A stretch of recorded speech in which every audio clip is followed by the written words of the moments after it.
بسم اللہ الرحمن الرحیم۔ شعبان المعظم 5 ہجری کو غزوہ بنو مستلق پیش آیا۔ اس کا پس منظر کچھ یوں تھا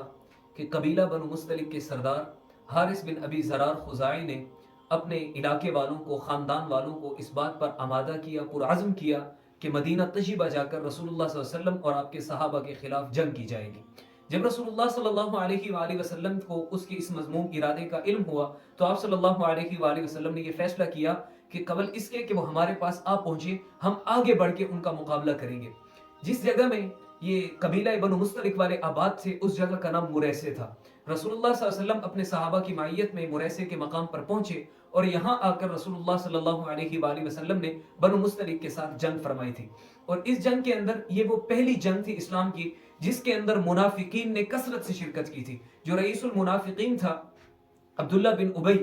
اس نے بھی شرکت کی اور اپنے تمام منافقوں کو جو اس کے ماتحت تھے ان کو بھی وہ اس جنگ میں لے کر گیا، کیونکہ وہ اس وقت جانتا تھا رئیس المنافقین کہ اس وقت کرۂ ارض پر کسی کے اندر اتنی ہمت نہیں ہے کہ وہ مسلمانوں کو دبا سکے یا مسلمانوں کو شکست دے سکے۔ تو اس نیت سے وہ بھی ساتھ ہو لیا، اور پھر اس کو اس بات کا بھی پختہ یقین اور علم تھا کہ مسلمانوں کو فتح ہونی ہے، اور اس بات کا بھی اس کو اندازہ تھا کہ وہاں سے غنیمتیں زیادہ ملنی ہیں۔ اس لیے اسلام کی تاریخ میں یہ پہلا مارکہ تھا جس کے اندر منافقین نے کثرت سے شرکت کی تھی، اور غنیمتیں ہوئی بھی بہت زیادہ، جنگ کو اتنی بڑی نہیں ہوئی تھی۔ اس لیے عام طور پر سننے میں غزوہ بنو مستلق کے بارے میں نہیں آتا، کیونکہ ایک چھوٹی سی معمولی سی جنگ تھی، تھوڑی سی جھڑپ ہوئی تھی اور ہوئی شدید تھی، لیکن مسلمانوں کو اللہ تبارک و تعالی نے فتح نصیب فرما دی تھی، اور جو مشرکین تھے ان کے 10 مارے گئے تھے۔ جب ان کے 10 مارے گئے تو پھر وہ سارے میدان چھوڑ کر بھاگ گئے۔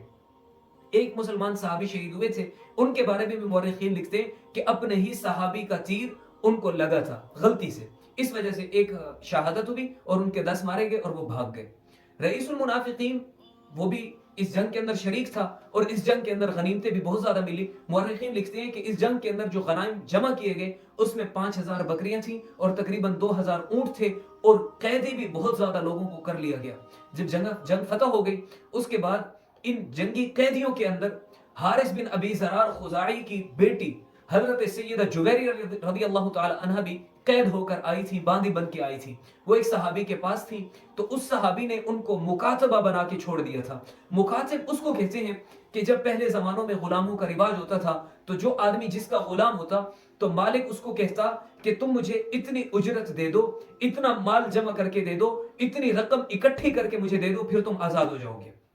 تو ان کے جو مالک تھے، جو صحابی تھے، انہوں نے سیدہ جویریہ کو اس شرط پر آزاد کیا کہ اتنی رقم دے دو، پھر اس کے بعد تم آزاد ہو۔ تو سیدہ جویریہ رضی اللہ تعالی عنہ اس وقت اسلام قبول کر چکی تھی۔ یہ رسول اللہ صلی اللہ علیہ وسلم کی خدمت میں حاضر ہوئی اور آ کر عرض کی کہ یا رسول اللہ صلی اللہ علیہ وآلہ وسلم، میں سردار حارث بن ابی زرار کی بیٹی ہوں، اور اس طرح سے میرے مولا نے، جو میرا آقا تھا، جو جس کی میں باندھی تھی، انہوں نے مجھے مکاتبہ بنایا ہے اور میں بدلے کی دعوت دینے سے عاجز ہوں، میں ان کو اتنی رقم نہیں ادا کر سکتی، تو آپ میری مدد کریں۔ تو رسول اللہ صلی اللہ علیہ وآلہ وسلم نے ان کی مدد کی، ان کو جو بدلہ کتابت دینا تھا رسول اللہ صلی اللہ علیہ وسلم نے وہ ان کو ادا کیا، اور پھر ان کو آزادی مل گئی۔ آزاد ہونے کے بعد رسول اللہ صلی اللہ علیہ وآلہ وسلم نے ان کو پیغام نکاح بھیجا، انہوں نے بخوشی اس کو قبول کیا، اور ان کے ساتھ رسول اللہ صلی اللہ علیہ وآلہ وسلم کا نکاح ہو گیا۔ اب اس نکاح سے فائدہ یہ ہوا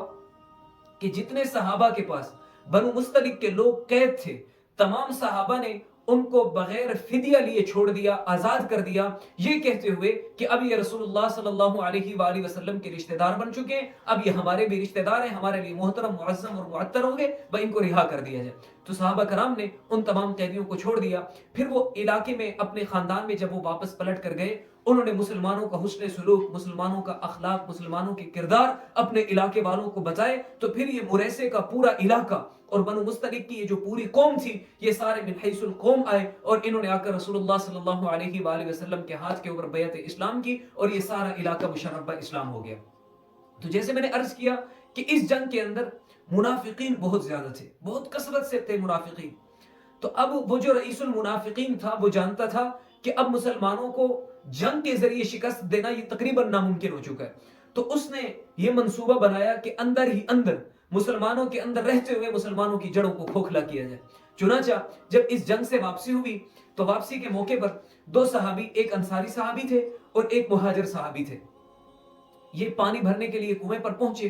وہاں پانی اٹھاتے وقت انصاری صحابی نے اپنے انصار کو بلایا کہ اے انصاریو آؤ میری مدد کرو، اور جو مہاجر صحابی تھے انہوں نے اپنے مہاجر بھائیوں کو بلایا کہ آؤ مہاجروں میری مدد کرو۔ رسول اللہ صلی اللہ علیہ وسلم نے جب ان کو یہ آواز ان کی سنی کہ وہ مہاجروں کو اور انصار اپنے بھائیوں کو بلا رہے ہیں، رسول اللہ صلی اللہ علیہ وسلم نے تمام صحابہ کو منع کر دیا کہ آپ ان کی مدد کو نہ جاؤ، اس لیے کہ یہ جو آواز ہے یہ بدبودار آواز ہے، کیونکہ یہ اپنے اپنے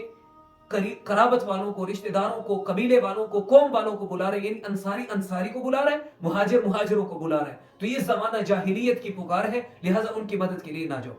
تو صحابہ رک گئے، اور اس کے بعد اب اس موقع کو غنیمت جانتے ہوئے، بہترین سمجھتے ہوئے، اب رئیس المنافقین کو موقع ملا، اور اس نے اس بات کو ایشو بنا کر، اس بات کو سامنے رکھ کر جو مدینہ طیبہ کے انصار صحابہ تھے ان کے ذہنوں کو خراب کرنے کی کوشش کی، طرح طرح کی منصوبہ بندیاں جا کر سامنے رکھی، طرح طرح کے پروپیگنڈے ان کے سامنے رکھے، اور پھر ان سے کہا کہ تم ان کو اپنے سر پہ چڑھائے ہوئے ہو، تم ان کے خرچے کی مشقتیں اٹھاتے ہو، ان کا بوجھ تم نے اٹھایا ہوا ہے، اگر تم ان کا خرچ برداشت کرنا چھوڑ دو تو یہ ابھی مدینہ چھوڑ کے بھاگ جائیں گے۔ اور پھر اس بدبخت نے کہا کہ آج مدینہ واپس جا کر وہاں مدینہ کے شرفا لوگ، ذلیل لوگوں کو مدینہ سے نکال دیں گے، یہ جملہ اس نے کہا۔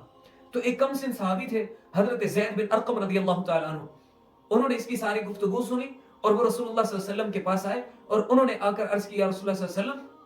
وہ بدبخت اس طرح کی گفتگو اپنے ساتھیوں کے ساتھ کر رہا تھا، یہ اپنی گفتگو بھی اس کی جو انصار منافقین تھے انہی کے ساتھ تھی اس کی۔ تو حضرت زید بن ارقم کے کہنے پر حضور نے اس کو بلایا اور اس سے بات پرس ہوئی کہ تم نے ایسی بات کی ہے۔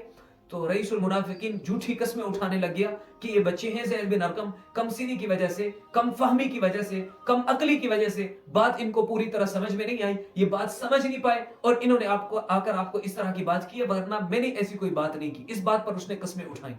چنانچہ رسول اللہ صلی اللہ علیہ وسلم نے جب اس کو قسمیں اٹھاتے ہوئے دیکھا تو رسول اللہ صلی اللہ علیہ وسلم نے معاملہ اللہ تبارک و تعالیٰ کے سپرد کرتے ہوئے اس کو وہاں سے رخصت کر دیا، اس کو معاف فرما دیا۔ کچھ عرصے کے بعد اللہ تبارک و تعالیٰ نے سورۃ منافقون نازل فرمائی، اور اس سورت کے اندر اس عبداللہ بن ابی کی تمام تر کارستانیاں جو تھی، اس کی تمام تر جو معاملات تھے، جو باتیں تھی، جو منافقت تھی، وہ اللہ تبارک و تعالیٰ نے رسول اللہ صلی اللہ علیہ وسلم پر واضح اور عیاں فرما دی۔ اب بات جب بالکل واضح ہوئی تو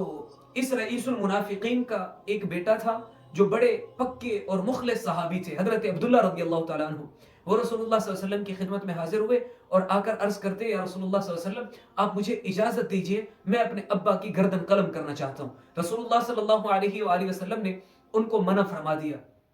کہ نہیں، میں تمہیں اس بات کی قطعاً اجازت نہیں دیتا، لیکن پھر بھی حضرت عبداللہ رضی اللہ تعالیٰ عنہ نے اپنی تلوار کو نیام سے باہر نکالا اور مدینہ سے باہر جا کر کھڑے ہو گئے، جو مدینہ کا داخلی راستہ تھا۔ جب یہ ابن ابی رئیس المنافقین آیا تو حضرت عبداللہ رضی اللہ تعالیٰ عنہ جو اس کے سگے بیٹے تھے، انہوں نے اس کی گردن کے اوپر اپنی تلوار رکھی اور کہا کہ تو ابھی اپنی زبان سے الفاظ کہہ کہ میں کائنات کا بدترین انسان ہوں، ذلیل ترین انسان ہوں، اور محمد صلی اللہ علیہ وآلہ وسلم اس کائنات کے افضل ترین اور اشرف ترین انسان ہیں۔ یہ کہلوایا، اتنے میں جب اس معاملے کی خبر رسول اللہ صلی اللہ علیہ وسلم کو ہوئی تو آپ صلی اللہ علیہ وسلم نے ان کے بیٹے حضرت عبداللہ رضی اللہ تعالیٰ عنہ کو نرمی کا حکم دیا کہ جو بھی ہے یہ تمہارے والد ہیں، ان کے ساتھ تم نرمی کا برتاؤ کرو۔ تو یہ مختصر سے اس کا واقعہ تھا۔ پھر اسی واقعے سے وہ جو عفیفہ کائنات سجیدہ طیبہ طاہرہ ام المؤمنین حضرت امی عائشہ صدیقہ رضی اللہ تعالیٰ عنہ پر تہمت لگی، وہ جو واقعہ افک ہے اس کی ویڈیو آلریڈی ہمارے چینل کے اوپر آئی ہوئی ہے، وہ بھی آپ ساتھی سماعت فرما لیجئے گا۔ تو وہ واقعہ اسی بنو مستلق سے واپسی کے موقع پر ہی پیش آیا تھا، اور اسی غزوہ بنو مستلق کے اندر ہی رسول اللہ صلی اللہ علیہ وسلم نے حضرت جویریہ رضی اللہ تعالیٰ عنہ سے نکاح فرمایا تھا۔ اب ذہن میں سوال یہ اٹھتا ہے، ہم شروع سے سنتے آ رہے ہیں کہ یہ رئیس المنافقین ابن ابی منافقوں کا سردار تھا، حضور سے بڑی عداوت رکھتا تھا، بڑی دشمنی رکھتا تھا، بڑا بغض رکھتا تھا۔ اس کی وجہ کیا تھی؟ تو اس کی وجہ یہ تھی کہ رسول اللہ صلی اللہ علیہ وسلم کے مدینہ طیبہ ہجرت کر کے آنے سے چند دن قبل، کچھ عرصہ پہلے، اہل مدینہ اس رئیس المنافقین کو اپنا سردار مقرر کرنے والے تھے، اپنا سردار منتخب کرنے والے تھے، اپنی سرداری کا تاج اس کے سر پہ رکھنے والے تھے۔ اسی اثناء میں رسول اللہ صلی اللہ علیہ وآلہ وسلم ہجرت کر کے مدینہ طیبہ تشریف لائے، جس کی وجہ سے اس کی جو سرداری تھی وہ بالکل ختم ہو گئی، اس کو جو عہدے ملنے تھے وہ بالکل ختم ہو گئے، اس کا جو سکہ چلنا تھا وہ چلنے سے پہلے ہی بند ہو گیا۔ اس وجہ سے اس کو ہر موقع پر، ہر وجہ سے اور ہر بات میں رسول اللہ صلی اللہ علیہ وآلہ وسلم سے شدید ترین اختلافات رہتے تھے۔